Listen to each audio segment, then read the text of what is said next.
La soledad no es separación, de Thomas Merton. Tal vez algunos se hayan hecho ermitaños, pensando que sólo podían llegar a ser santos huyendo de los otros seres humanos. Pero una vida de soledad deliberada sólo se justifica si el eremita está convencido de que su aislamiento le servirá para amar no solo a Dios, sino también a los demás. Si alguien se retira al desierto únicamente para alejarse de aquellos que no les gustan, no encontrará paz ni soledad, tan solo se aislará con una muchedumbre de demonios. El ser humano busca la unidad porque es la imagen del Dios uno. La unidad implica soledad y por consiguiente la necesidad de estar físicamente solo. Pero la unidad y la soledad no son aislamiento metafísico. El que se aísla para gozar una forma de independencia en su yo egoísta y exterior no encuentra la unidad en absoluto, porque se desintegra en una multiplicidad de pasiones en conflicto y finalmente termina en la confusión y la irrealidad total. La soledad no es ni puede ser nunca un diálogo narcisista del ego consigo mismo. Tal contemplación de sí mismo es un intento vano de establecer el yo finito como infinito, de hacer que sea permanentemente independiente de todos los demás seres. Y esto es una locura. Observemos, no obstante, que no es una locura exclusiva de los solitarios, sino que es mucho más común en quienes tratan de afirmar su excelencia única dominando a los otros. Este es el pecado más habitual. La necesidad de verdadera soledad es compleja y peligrosa, pero es una necesidad real. Más real aún en nuestros días, en que la colectividad tiende cada vez más a engullir a la persona en su masa sin forma ni rostro. La tentación de nuestro tiempo es la de identificar amor y conformidad, la sumisión pasiva a la mentalidad de la masa o a la organización. Esta tentación se ve fortalecida por la vana rebelión de los excéntricos que pretenden ser loca y notablemente distintos y que con ello crean para sí mismo tan solo una nueva forma de letargo, un letargo que es extravagante en lugar de predecible. La verdadera soledad es el hogar de la persona, la falsa soledad es el refugio del individualista. La persona está constituida por una capacidad de amar de subsistencia única, por una radical capacidad de solicitud por todos los seres creados y amados por Dios. Tal capacidad se destruye por la pérdida de perspectiva. Sin un cierto elemento de soledad no puede haber compasión, porque cuando un ser humano está perdido en las ruedas de la máquina social, ya no se siente personalmente responsable de las necesidades humanas. Es posible huir de los hombres sumergiéndose en medio de una muchedumbre. Hay que ir al desierto, no para huir de los hombres, sino para encontrarlos en Dios. La soledad física tiene sus peligros, pero no debemos exagerarlos. La gran tentación del hombre moderno no es la soledad física, sino la inmersión en la masa de otros hombres. No es la huida a las montañas o al desierto. Ojalá más personas sintieran esta tentación, sino la inmersión en el océano informe de irresponsabilidad que es la muchedumbre.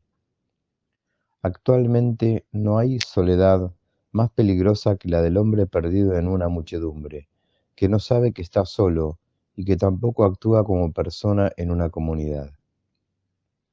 No afronta los riesgos de la verdadera soledad ni las responsabilidades que ésta implica, el tiempo que la multitud le ha liberado de todas las demás responsabilidades. Con todo, en modo alguno está libre de preocupaciones. Está cargado con la angustia difusa y anónima, los miedos indecibles, los apetitos mezquinos e insoportables, y todas las hostilidades omnipresentes que llenan la sociedad de masas como el agua llena el océano. El mero hecho de vivir en medio de otras personas no garantiza que vivamos en comunión con ellas, ni siquiera que nos comuniquemos con ellas. ¿Quién tiene menos comunicar que el hombre masa? Con mucha frecuencia es el solitario el que tiene más que decir, no porque use muchas palabras, sino porque lo que dice es nuevo, sustancial, único, es propio de él. Aun cuando diga muy poco, tiene algo que comunicar, algo personal que puede compartir con otros. Tiene algo real que dar, porque él mismo es real. Allí donde los hombres viven amontonados, sin verdadera comunicación, parece que se comparte más y que hay una comunión más auténtica. Pero no se trata de comunión, sino únicamente de inmersión en la general carencia de sentido de innumerables consignas y tópicos repetidos una y otra vez, de modo que al final se oye sin escuchar y se responde sin pensar.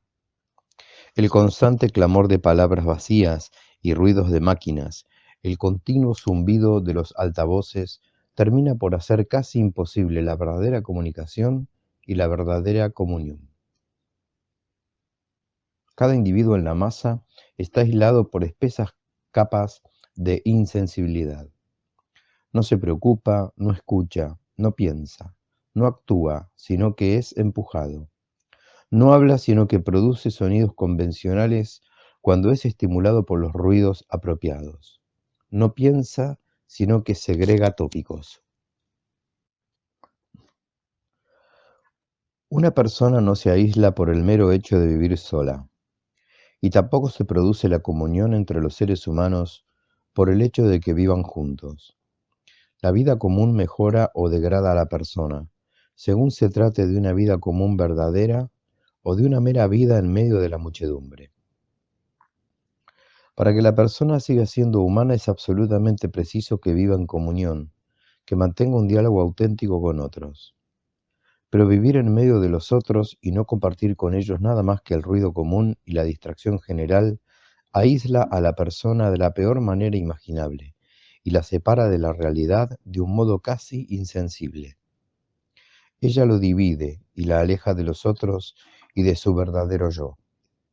Aquí el pecado no está en la convicción de que uno no es como los demás, sino en la creencia de que ser como ellos es suficiente para cubrir todos los demás pecados.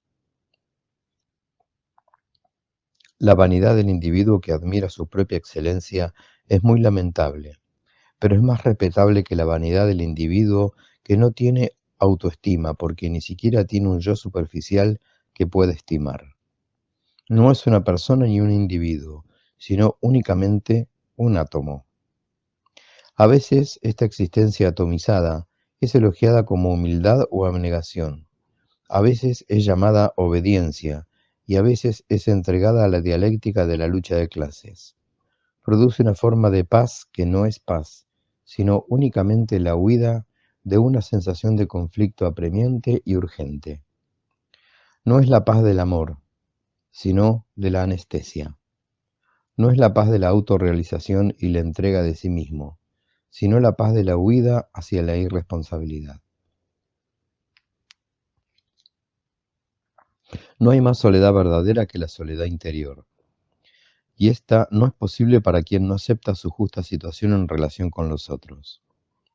No podrá gozar de una paz verdadera quien se imagine aún que sus talentos, gracias o virtudes, que no forman parte de su esencia, los separan de los otros y los sitúan por encima de ellos. La soledad no es separación. Dios no nos da gracias, talentos o virtudes solo para nosotros mismos. Somos miembros unos de otros, y todo lo que se da a un miembro se da para todo el cuerpo. No lavo mis pies para hacerlos más hermosos que mi cara. Los santos aman su santidad, no porque ésta los separe o los sitúe por encima de nosotros, sino por el contrario, porque los aproxima más a nosotros y, en cierto sentido, los sitúa por debajo de nosotros.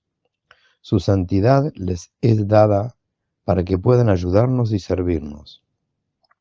Pues los santos son como los médicos y las enfermeras, que son mejores que los enfermos en el sentido de que están sanos y saben sanar, y no obstante, se hacen servidores de los enfermos y les consagran su salud y su arte de sanación.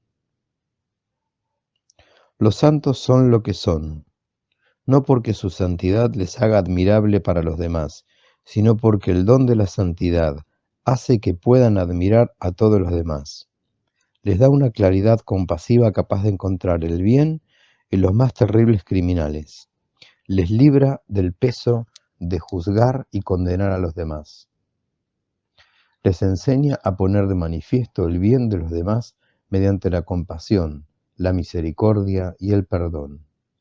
Una persona llega a ser santa no por la convicción de que es mejor que los pecadores, sino porque comprende que es uno de ellos y que todos necesitan la misericordia de Dios.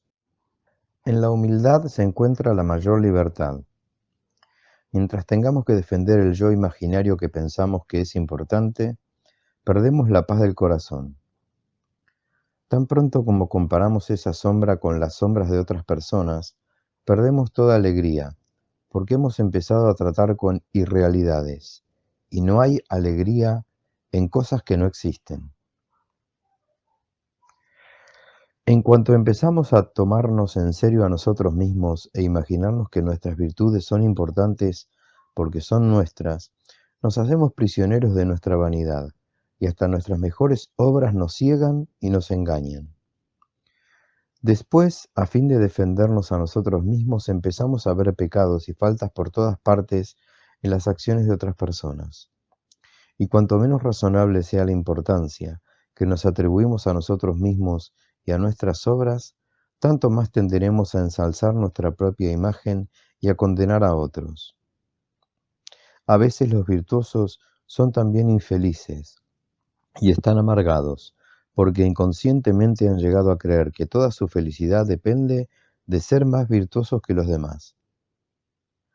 Cuando la humildad libera a la persona del apego a sus obras y su reputación, descubre que la perfecta alegría solo es posible cuando se ha liberado completamente de sí misma. Y solo cuando dejamos de prestar atención a nuestros actos, nuestra reputación y nuestra excelencia, somos al fin completamente libres para servir a Dios de un modo perfecto, solo por Él mismo. Quien no está despojado y desnudo y tiene alma de pobre, tenderá inconscientemente a hacer lo que tiene que hacer por su bien, no para la gloria de Dios. Será virtuoso no porque ame la voluntad de Dios, sino porque quiere admirar sus propias virtudes. Pero las frustraciones experimentadas a lo largo del día provocarán su amargura e impaciencia, y ésta revelará quién es realmente. Ha planeado realizar cosas espectaculares. No puede concebirse sin una aureola. Y cuando los acontecimientos de su vida diaria le recuerdan sin cesar su insignificancia y mediocridad, se siente avergonzado, y su orgullo se niega a admitir una verdad que no tiene nada de sorprendente para una persona de mente sana. Incluso quienes hacen profesión de piedad, y a veces sobre todo estos, pueden perder el tiempo compitiendo entre sí, una actividad en la que solo se puede encontrar miseria. Más de una vez Jesús tuvo que reprender a sus apóstoles que discutían y disputaban por los primeros lugares en su reino. Dos de ellos, Santiago y Juan, intrigaban para sentarse a su derecha y a su izquierda en el reino. Y en la vida de los santos no es insólito descubrir que no siempre se entienden unos con otros. Pedro no estuvo siempre de acuerdo con Pablo, ni Felipe Neri con Carlos Borromeo. Algunos santos fueron muy exasperantes y difíciles para la convivencia. Si no me crees, tal vez sea porque piensas que los santos siempre fueron perfectos y nunca tuvieron ningún defecto que combatir. Pero a veces Dios permite que los seres humanos conserven algunos defectos e imperfecciones, puntos ciegos y excentricidades, incluso después de haber alcanzado un alto grado de santidad. Y debido a estas cosas, su santidad permanece oculta para ellos y para los demás. Si la santidad de todas las personas santas hubiera sido siempre evidente a todas luces y para todo el mundo, nunca habrían sido pulidos y perfeccionados por la prueba, la crítica, la humillación y la oposición de aquellos con quien vivían. Aceptemos que aún no somos santos, aunque comprendamos que la única cosa por la que merece la pena vivir es la santidad. Entonces nos sentiremos satisfechos permitiendo que Dios nos conduzca hacia la santidad por sendas que no podemos comprender. Caminaremos en la oscuridad sin preocuparnos por nosotros mismos ni compararnos con otras personas. Quienes han avanzado por este camino han descubierto finalmente que la santidad está en todas las cosas y que Dios está siempre con ellos. Habiendo abandonado todo deseo de competir con los demás, despiertan de improviso, descubren que la alegría de Dios está en todas partes y que son capaces de regocijarse en las virtudes y la bondad de los otros más que en las suyas. Están tan deslumbrados por el reflejo de Dios en las almas de aquellos con quienes viven que ya no tienen ningún poder para condenar nada de lo que ven en otro. Incluso en los mayores pecadores pueden ver virtudes y bondades que nadie más puede percibir. Por lo que a ellos respecta, si es que piensan en sí mismos, ya no se atreven a compararse con otros. Esta idea les resulta inconcebible, pero ya no es una fuente de sufrimiento y lamentación. Han alcanzado finalmente el punto donde su propia insignificancia les parece completamente natural. Ya no están interesados en su yo exterior. Decir que he sido creado a imagen de Dios es decir que el amor es la razón de mi existencia, ya que Dios es amor. El amor es mi verdadera identidad. El desinterés es mi verdadero yo. El amor es mi verdadera personalidad. El amor es mi nombre. Así pues, si hago, pienso, digo o conozco algo que no sé, solo por amor a Dios, no puede darme paz, descanso, plenitud ni alegría. Para encontrar el amor tengo que entrar en el santuario donde está escondido, que es el misterio de Dios. Y para entrar en su santidad tengo que llegar a ser santo como Él es santo, perfecto como Él es perfecto. ¿Cómo puedo siquiera atreverme a concebir tal pensamiento? ¿No es una locura? Ciertamente es una locura si creo saber lo que son realmente la santidad y la perfección de Dios en sí mismas y pienso que de algún modo yo puedo imitarlas. Tengo que empezar, pues, por comprender que la santidad de Dios es para mí y para todos los seres humanos algo completamente misterioso e inescrutable, que está más allá de la más elevada idea de cualquier género de perfección, más allá de cualquier enunciado humano pertinente. Para ser santo, pues, tengo que ser algo que no comprendo, algo misterioso y escondido, algo que parece contradecirse, pues Dios en Cristo se vació, se hizo hombre y habitó entre pecadores, fue considerado un pecador, fue condenado a muerte como un blasfemo, como uno que, al menos implícitamente, había negado a Dios y se había rebelado contra la santidad de Dios. De hecho, la principal cuestión en el proceso y condena de Cristo fue precisamente la negación de Dios y de su santidad. Así pues, Dios mismo fue condenado a morir en la cruz porque no estuvo a la altura del concepto que el hombre tenía de su santidad. No era suficientemente santo, no era santo de la manera apropiada, no era santo del modo en que se esperaba. Por consiguiente, no era Dios en absoluto, y de hecho fue abandonado y olvidado incluso por sí mismo. Era como si el Padre hubiera negado al Hijo, como si el poder y la misericordia divinos hubieran fracasado estrepitosamente. Al morir en la cruz, Cristo manifestó la santidad de Dios en aparente contradicción consigo misma, pero en realidad esta manifestación fue la negación y el rechazo completo de todas las ideas humanas de santidad y perfección. La sabiduría de Dios se hizo locura para los hombres, su poder se manifestó como debilidad, y su santidad se hizo, según ellos, profana. Pero la Escritura dice que lo que es grande a los ojos de los hombres es una abominación a los ojos de Dios. Y en otro lugar dice Dios, mis pensamientos no son vuestros pensamientos. Así pues, si queremos buscar alguna manera de ser santos, tenemos que renunciar ante todo a nuestro modo de ser y a nuestra sabiduría. Tenemos que vaciarnos como hizo Él. Tenemos que negarnos a nosotros y, en cierto sentido, reducirnos a nada, a fin de poder vivir, no ya en nosotros, sino en Él. Tenemos que vivir por un poder y una luz que es como si no existieran. Tenemos que vivir gracias a la fuerza de un aparente vacío que está siempre realmente vacío y sin embargo nunca deja de sostenernos en todo momento. Esto es santidad. No puedo lograr nada de esto mediante ningún esfuerzo personal, gracias a mis afanes o a la competición con otros seres humanos. Tengo que abandonar todos los caminos que los hombres pueden seguir o comprender. Yo que estoy sin amor no poder llegar a ser amor si el amor no me identifica consigo mismo. Pero si Él envía su propio amor a sí mismo para actuar y amar en mí, y todo cuanto yo hago entonces seré transformado. Descubriré quién soy y poseeré mi verdadera identidad perdiéndome en Él. Esto es lo que se llama santidad.